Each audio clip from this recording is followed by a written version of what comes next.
Hello, welcome to Season 4, Episode 2 of Uncanny Oddities. Tonight we're talking about building a planet, and we already have our good friend James in the chat tonight, old 8 Gauge over here. Thank you for coming to hang out with us tonight. So, tonight we have a fairly interesting topic.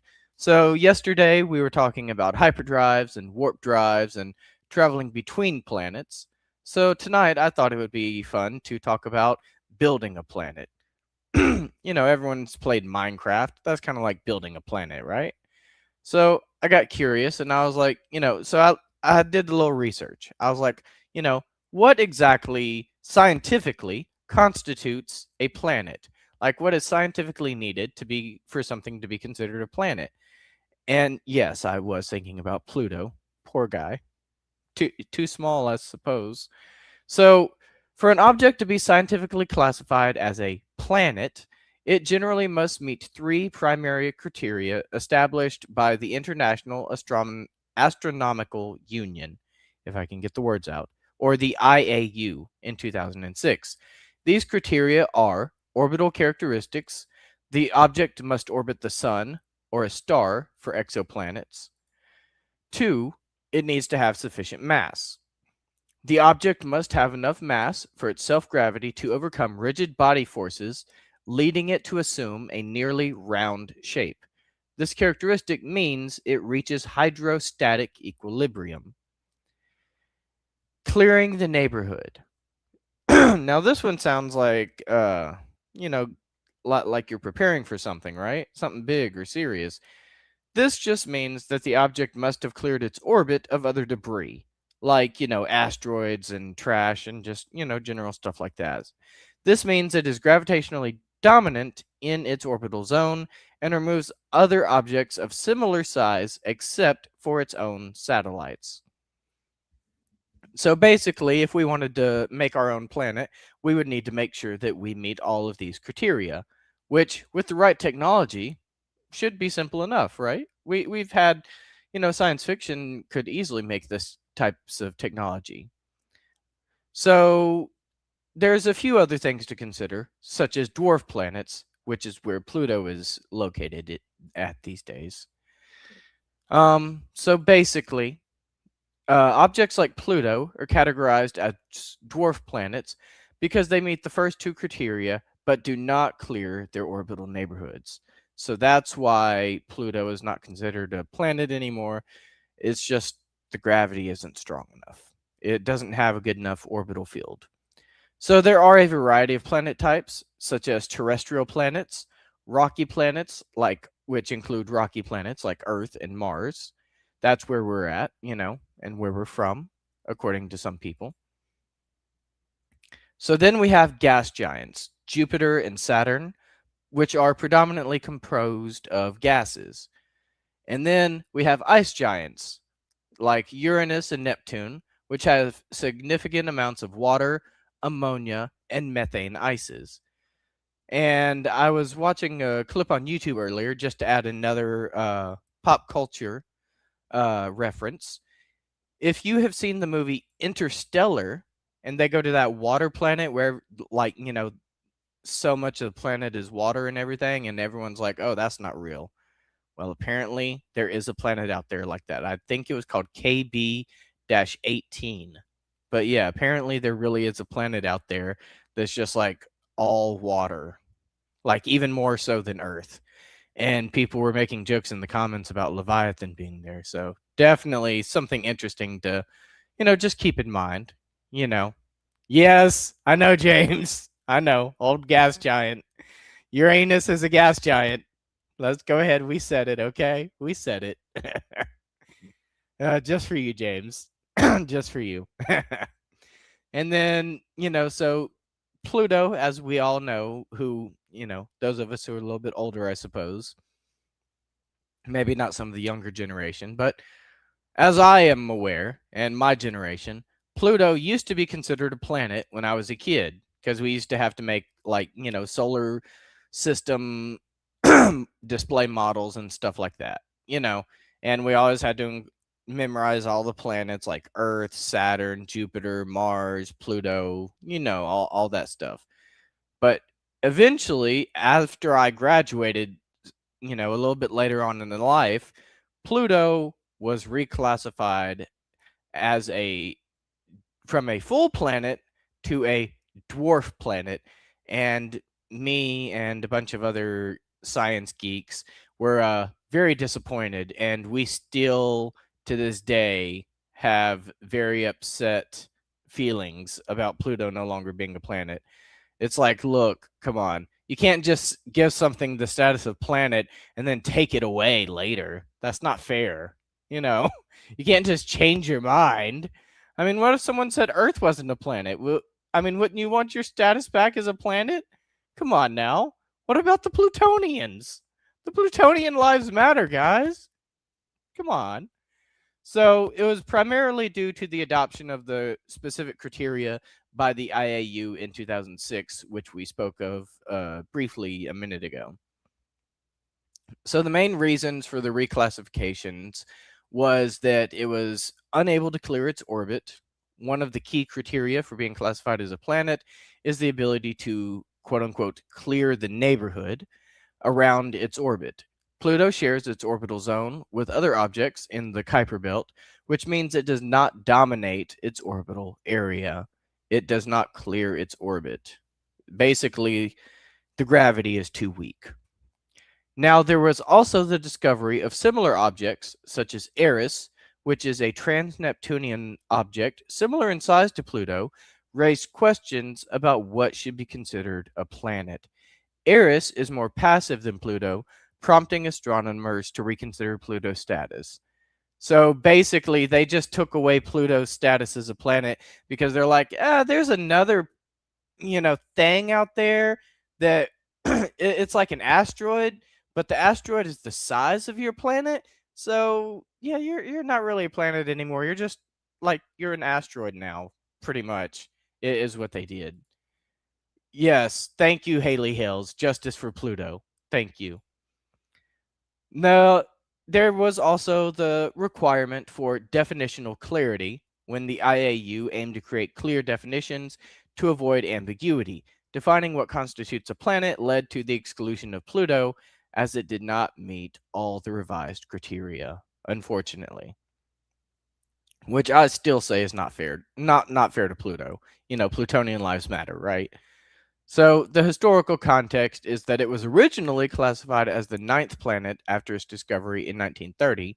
That's, when I was in school, we had to classify it as the ninth planet in models of our solar system. So, basically, what they taught me in school when I was a kid is already outdated with new science. Man, I'm old. But as more objects were discovered in the outer solar system, they decided that the definition needed refinement, so to say. So now we're getting into the interesting part. Now, the interesting part about this is the lunar classification of the moon. Is the moon considered a planet? Well, unfortunately, no. The moon is not considered a planet because it orbits the Earth, making it a natural satellite than an independent celestial body. Natural satellite. Interesting wording there. So, for an object to be classified as a planet, it must orbit a star like the sun. Well, it orbits Earth, doesn't it? Is that not close enough? Clearing the neighborhood. While the moon participates in Earth's gravitational system, it does not clear its own orbital neighborhood, which is a requirement for something to be classified as a planet. Now, the moon is also significantly smaller than planets. Its mass and size do not provide the necessary gravitational influence to be classified separately. Now, I've always felt a very strong connection to the moon. So, you know what? I'm going to put the moon in the same category as Pluto. Poor moon. Good night, moon. That book was not about a planet. I guess it's just considered a star. But in a way, every star is its own small planet, is it not? So then I got to thinking, and I went down my rabbit hole. You know how I do. So the moon, there's a big conspiracy theory out there. Now, before I go any further, just, for the sake of the reputation of the show, this is my own personal theory. And disclaimer, this does not represent the show as a whole. This is my theory as the personal host for tonight. I am very strongly convinced that the moon is fake. Like, it's really up there. There's something up there. But I do not believe that the moon is what we're told that it is. I'll be vague and leave it at that for now. So, the biggest conspiracies around the moon is some people believe, myself included, that the moon is hollow because when they sent up the rocket, they sent up one of the rockets for the Apollo project when they were doing all that, and one of the rockets hit the moon and it made a gong, gong sound, which is a sound that typically resonates during hollow hitting, like a bell or something like that. And that's a very good question, James. Why can you see parts of the moon in daylight? I can't see any other stars in the daylight. Maybe, like, every once in a while, maybe people say you can see, like, Jupiter, I think, in the daylight, or Venus. Why can you see those in the daylight? Why can we see anything in the daylight? But the sun is bright. Yes, exactly. But that's exactly the point. Because the sun is so bright, shouldn't the sun block out all the other lights in the sky? The only reason we can see stars at night, well, if we can see stars at night, there's a lot of light pollution out there. See, light pollution. If the sky is too bright, we can't see the stars. So theoretically, if the moon was a naturally occurring celestial body, theoretically, we shouldn't be able to see it during the daytime. I don't think. That doesn't, I don't understand that. But if anyone out there knows better, please, we're open to challenging. We're open to challenges. Now, another one that is very popular, and this is one of James's favorites, and I'm a believer as well now. I looked into it, and I'm also a believer. Although, for full clarification, Rob and Spider are definitely not believers. This is only me. Just me and James on this one.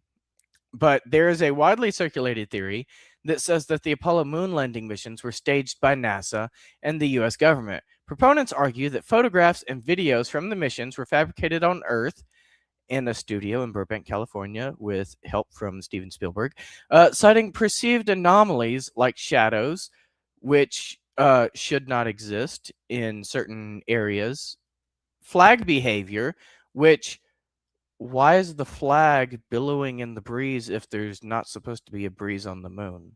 And the absence of stars in the background, because why can you not see the stars in the background? Like, you should be surrounded by stars all over the place. There's a lot of stuff that doesn't, work very well. Oh, you're fine, Haley. Thank you for coming to hang out with us. But there's a lot of stuff that just doesn't work very well with the moon being a naturally occurring celestial body. Another one that I really like is about the moon rocks. Because as you dig deeper into Earth, while you're here on Earth, as you dig deeper into Earth, the rocks get older as you get closer to the center of the Earth, right? Because that's just how things work around here. That's how we assume that things should work on all planets, in theory, in theory, of course. But the moon, when you go to the moon, it's backwards. The oldest rocks are on the surface of the moon, which, research shows that the only time you have old rocks on the surface is when you've been drilling or digging for an extended period of time. And that doesn't really make much sense. And some people say that there are alien bases on the moon. including Robert McMonigal, I believe is his name. He was a very famous remote viewer who did some remote viewing stuff for NASA and the CIA. And he was told to remote view the moon. And when he did, when he was remote viewing the moon, he found alien bases where humans were working with gray aliens together. If you believe his claims, that's what he said. He said that he found alien bases where humans and aliens were working together. And when he got close to the aliens, even though he was in his astral projection, like remote viewing, and his consciousness was the only thing that was up there, the aliens could sense his consciousness separated from his body. So, of course, he got scared and he went back to Earth. He was like, no, this is not cool. James says there was a guy taken to the moon by moon men in 1888. He brought back moon potatoes that appeared to be terrestrial rocks, and it didn't cost taxpayers a cent. Okay, that's pretty interesting. I hadn't heard about that one yet. I wonder if they'll put that one in the UFO files. These UFO files are pretty interesting, I gotta say. Project Bluebeam, way more entertaining than I expected it to be. I knew it was gonna be wild, but I was not expecting cat women and and political threats from thousands of light years away. But hey, I'm here for it. I was definitely here for it. Another theory says that ancient non-human civilizations once inhabited the moon. Supporters argue that certain lunar figures resemble artificial structures or images of ancient beings, like I think Valles Marineris is on Mars, but they have something very similar to that on the moon as well. There was like a statue or a rock surface that looked like a human face, and they just said that it was a pareidolia. They just said it was pareidolia. That was all. And James, I'm already there. I was watching a thing earlier that was talking about the timeline divergence and how the elites are lizard people that are taking over society because they're actually the fallen angels and the Nephilim. And it turns out that they are the ones who have been keeping everything hidden because as soon as we find out their secret, we get to tell everyone else, and then, their power is done for. But, just crazy stuff. Don't pay that any attention, obviously. But my favorite theory of all about the moon, my favorite one of all, the moon is used as a monitoring outpost for Earth, suggesting that extraterrestrial life uses it to observe human activities. And that's only half of the theory. I'm going to take it even deeper. The other half of the observation station is yes, we do the conspiracy theory. We do believe that the moon is an observation station or a satellite, a man made or alien made, however you want to think about it, since, aliens are just humans from 48,000 to 52,000 years in the future. But, whatever. But, you know, it's a satellite that was created. And we also believe that it orbits the Earth so they can watch us and pay attention to us. And they monitor human consciousness with the moon. And when people die, when the body, the vessel that we are in right now, called the body, when this deteriorates through cellular entropy, which is what time is actually what we perceive to be as time, is just the effects of gravity causing cellular entropy as we hurtle through space. Time travel and space travel are one and the same. To travel through time is to travel through space. And it is the effects of gravity and cellular entropy that break down the vessel, which we call a body. But once we escape from the vessel of the body, we believe that the soul goes back up into the moon, and then the moon is like a processing plant.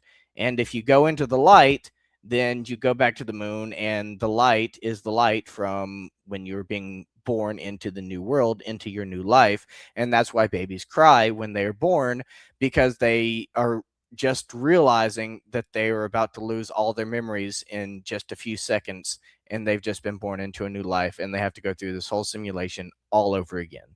And just to clarify, these are my personal opinions. They do not represent the show as a whole. These are my personal opinions. Disclaimer. But the thing with the moon is it's a soul recycler, and if you get trapped in the moon and you go into the light, that's when you get born into the new body. But if you can manage to remember this and you can stay away from the light and turn around and go the opposite direction away from the light after you exit this vessel, if you can remember to go in the opposite direction of the light, you can gain true freedom and you can go to the next dimension and you can ascend, but only if you have the consciousness which is high enough to remember that.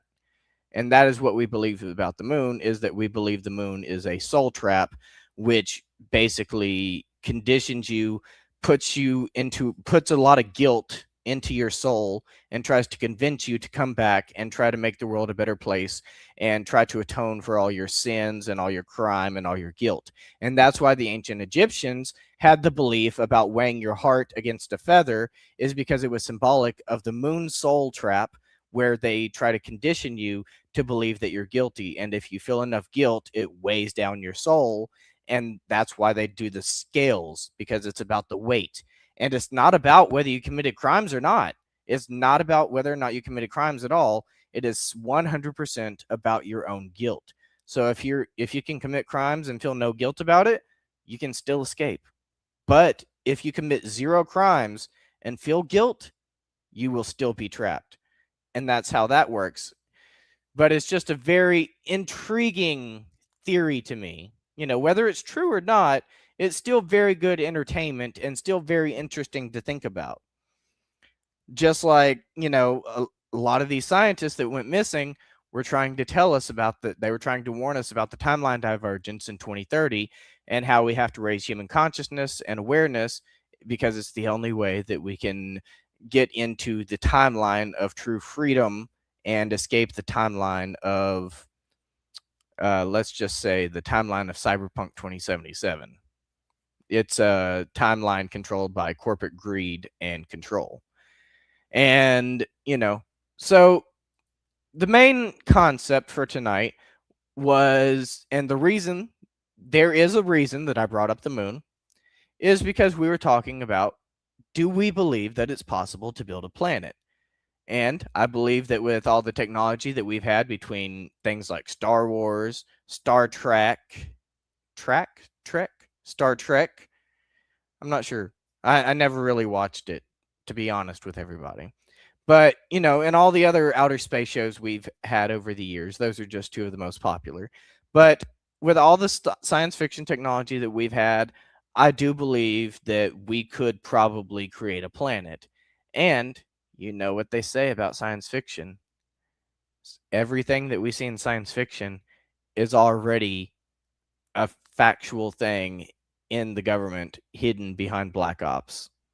I mean, it's kind of strange, but everyone's like, oh, it's just a tinfoil hat conspiracy theory, when people say that the government has technology 20 to 50 years ahead of what we're doing right now with the public. Not crazy at all. Not crazy at all. And we have some evidence. As we talked about on our episode yesterday, the patents for the warp drive, those patents date back to the 1950s. They have patents for the warp drives as old as the 1950s. So just something to keep in mind. And that's all we've got for tonight. So thank you for coming to hang out. Hope to see you all next time. And as always, stay uncanny and always do your own research. We haven't said that in a while, so we're going to say it again tonight, since this was such a highly theoretical episode. Do your own research. Thank you, and have a good night.